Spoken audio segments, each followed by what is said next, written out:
History ain't always pretty, and no two teams know this reality better than the New York Knicks and the Miami Heat. Players, coaches, and even the two front offices have had their fair share of spats over the years. Tonight's 106-104 Knicks home win over those same boys from South Beach added a tamer yet still intense chapter to a historically feisty rivalry. The Knicks were without Jalen Brunson this evening as he missed the game due to an illness. But newly selected All-Star reserve Julius Randle stepped up in his absence early and often. Randle collected 12 points, 2 rebounds, and 3 assists in the first quarter and helped guide the Knicks to a 28-22 lead at the end of the opening 12 minutes. When all was said and done, he spoke about the kind of mental reset he enjoyed in the offseason that has made an all-star bid and monster games like tonight's possible. I'm usually like just how my mindset is. I'm a week or two back into the gym like the year before, and I think it actually kind of hurt me, to be honest. Like the year before we lost in the playoffs, and I kind of jumped right back into it. And anything in life, man, like it's okay to be obsessed, but like sometimes you got to give yourself obviously a physical break.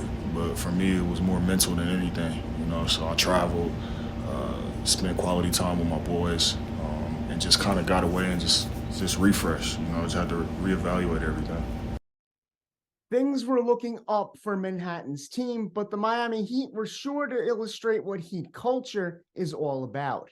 The second quarter featured big contributions from an even bigger man named Bam Adebayo. He tallied 11 points in the quarter en route to what would be a 32.9 rebound night.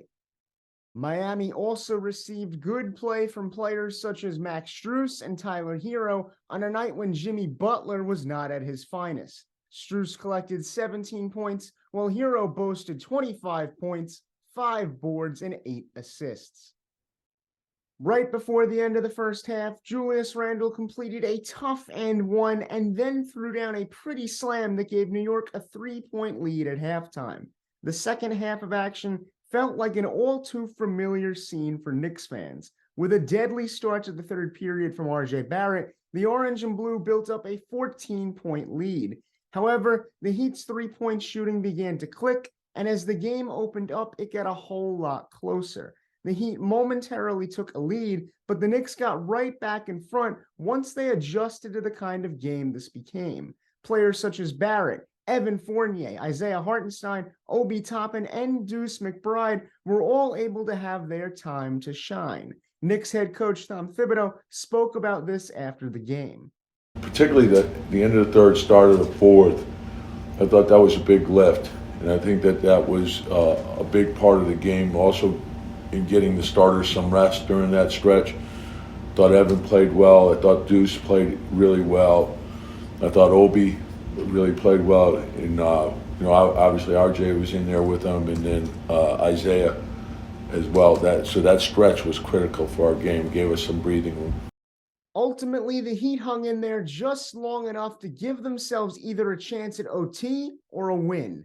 But a Tyler Hero 3-point attempt did not connect, making tonight's final the New York Knicks 106, the Miami Heat 104.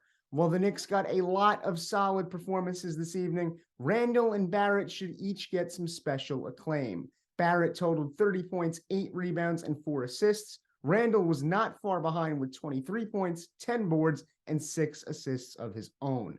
The win moves New York to a 28-25 record on the year and ends what was a 2-game losing streak.